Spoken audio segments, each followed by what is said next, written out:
Mastering modal verbs, exploring possibility and probability. Hello, language enthusiasts. Today, we are going to dig into an exciting aspect of English language learning: modal verbs.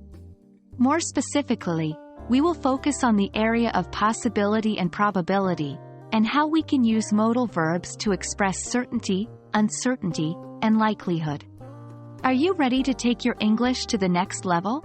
Let's jump in. Modal verbs are special verbs that we use to talk about ability, possibility, permission, and obligation. Today, we will focus on modals that express certainty, uncertainty, and likelihood.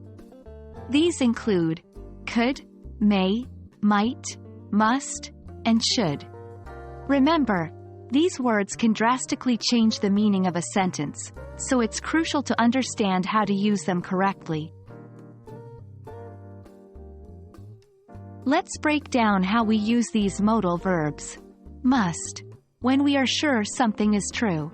Could, may, might, when we think something is possible, but we're not certain. Should, when we think something is likely based on our knowledge or experience. Here are some examples. 1. She must be at home. I'm sure she's at home. 2. It could, may, might rain today. It's possible it will rain. 3. He should win the match. Based on what I know, it's likely he will win. Now, let's practice with some writing exercises. It's your turn to construct sentences using these modal verbs. 1. Write a sentence using must to express certainty. 2. Write a sentence using could to express uncertainty. 3. Write a sentence using may to express uncertainty. 4. Write a sentence using might to express uncertainty.